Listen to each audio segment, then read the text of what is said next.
حرمین high speed rail کی یہ سہولت چند سال پہلے شروع کی گئی ہے، جس سے مکہ المکرمہ سے مدینہ المنورہ کا سفر صرف 2 سے 2.5 گھنٹے کا رہ گیا ہے۔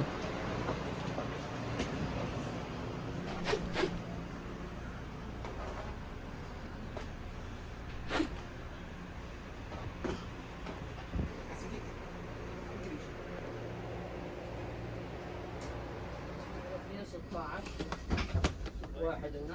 لا انت يعجبني وحدين.